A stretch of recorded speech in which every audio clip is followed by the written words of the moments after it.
Just in case you were wondering, once I get all the mortar inside of here, you saw me spread it around with my hands. You can do it any which way you want and try and get as much in every area as possible that's even.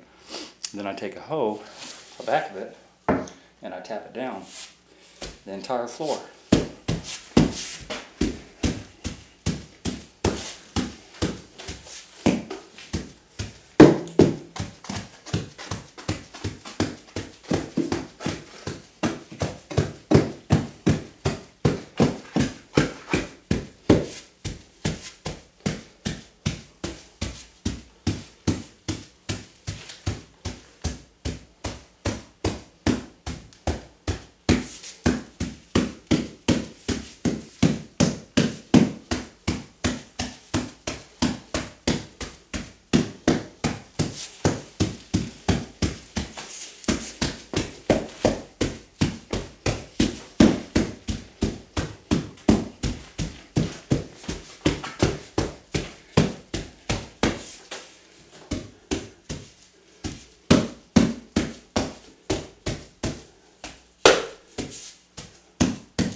Okay.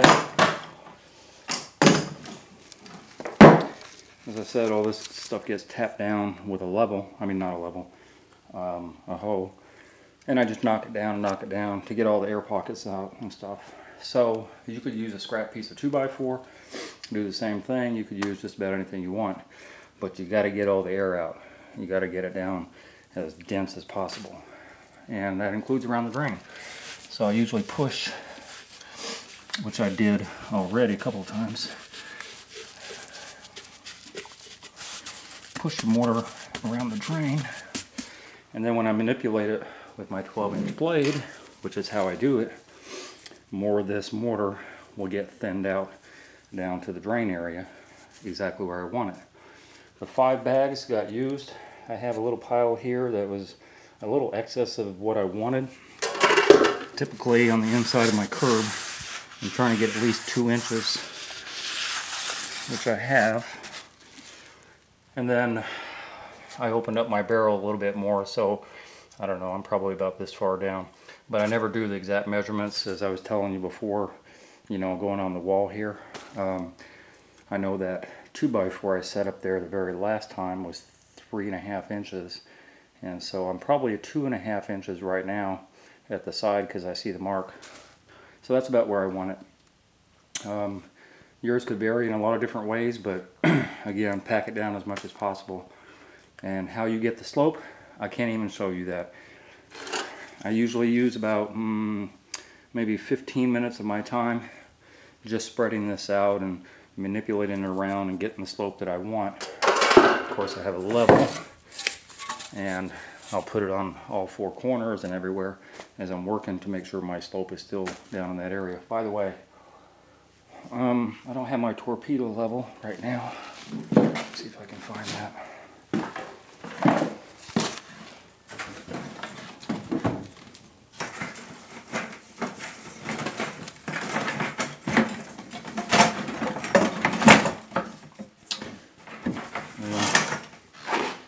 I don't know where my little torpedo level is at right now, but if you want to make sure your drain sits even, so when you get to the tiling point, you better put a level on it now. You're not going to be able to manipulate that drain top when everything is right up around it. So this would be the time, and if you can see, my bubble is right where it's supposed to be. And on the other side, it's a little bit off, and that just means pushing the drain. The drain has a little bit of play in it. It just means pushing the drain backwards, and now the bubble is complete level. Same on that side. So this is the time if you need to level that. And when I do all my passes with my blade at the very end, I'll do the same thing with my level. So I'm going to get busy sloping my pan down to my drain. Okay, the final process of pouring this pan. You know, pouring a pan is a misnomer. as I said earlier, it's kind of more of a slopping process. There are some people, some tilers anyway, that believe there should be, before you even put the pan liner down, which I showed you before, that there should be a pre-slope. The pre-slope is basically mortar mix packed like that, setting on a slope, pack it down to a slope. Basically just a thinner layer of what you've already done here, right? So that when you put the pan liner down on top of it the next day, and then you do this, that somehow or another it'll make all this excess of 150 pounds of mortar, should water penetrate into it, it'll go down to your weep hole. I disagree with that, and you can look at my video called Pre-Slope Explained. I will probably put a link up here somewhere, right up there. I'll put a link, Pre-Slope Explained, so I won't go too much into that. Anyway, again, about the misnomer of pouring a pan. This is a consistency that I like to mix my mortar. It's a little wet, and people get a little upset about that. They say it should be dry packing. Dry packing a bed is very, very difficult. It's very tedious to pack something down that's not moist enough, which is another reason I don't dry pack. But also, I don't know, 25, 30 years ago or more, I used to be a mason tender. This is the brick mortar that I had mixed for the mason when he set his brick. There's no way, his block and brick, there's no way he could use dry mortar when he's setting brick. And if you look at any brick or block, when it dries, it's hard as a rock. So I disagree with the dry packing.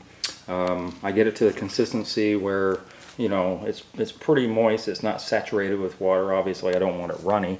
I want it, you know, about this type of consistency that I can work with, you know, easily. And as I said before, I use my 12-inch blade, and I don't know, like I said, 10-15 minutes, you know, I just, you know, kind of, like a better term, trowel out my mortar and get it to a nice even consistency all the way around while I'm continually checking the level. So I have a level here, which I check the sides with. All these little markings you see in here is my level marks. So I'm checking the corners, I'm checking the sides, I'm checking the center. Again, you know, I'm putting this on top and when I'm finally done to make sure that my drain is level. And then of course the back areas, I check that too, because eventually my wallboard will sit almost on top of that. So that's just the process. I don't know that I haven't found an easier way than using this. It's the easiest way for me. As I said, 10-15 minutes of manipulating this out and getting it exactly where I want it is the easiest way I know how to do it. And I wish I could have shown you the process, but it's basically, as I said, just moving around the mortar until you get it to the level that you want it. It just takes a little while. And putting a level on it constantly, checking, make sure that bubble goes up this direction and not down there or flat. So, you know, levels and this is about all I use to make this happen. There's a plastic covering that goes on these drain caps. Keep that on, because that's kind of a protective coating until the very last day after the grouting and everything has been done. It protects that from getting scratched. So it does still have the openings on that little waffle-like grill that you see. Those are open. So if the water should pool up overnight and go up over the drain edge, it will just drip down into the drain. At this point I put a fan on it, a box fan. Put it right in front of it somewhere, and I run it about medium speed directly into that, and I run it all night. And in the morning I'll be able to step on it, as well as if there's any high spots I can come back in later tomorrow with this and kind of scrape off the high spots and manipulate it a little bit more than I already have. So it doesn't have to be perfect the first day, it has to be pretty close, but it doesn't have to be perfect. And then this will make it more perfect. And then of course when you set your tile, when you trowel out your thin set to set your tile, then you can manipulate it even more to get it as perfect as you can. Speaking of which, you'll notice I took my mortar maybe about a little less than a 1/4 inch below the edge of the drain. The reason I do that is because my mortar is going to take up almost the whole difference, and then my tile is going to set slightly above the drain edge, and then I taper off each piece of tile, make a little smooth taper around it. I like my tile sitting just above the edge here rather than right at the edge, If I do it right at the edge and the house settles and all of this moves down, then the tile is not going to be anywhere close to the drain edge. In fact, it'll be lower, in which case water is going to pool around there maybe a year or two, 5 years from now. So I'd rather have it higher so that in case it does settle, it'll never get to that point where it's below the drain edge. That's how I do it. Anyway, that's it. As I said, I'm going to put a fan on this, clean up my mess, and wait for tomorrow.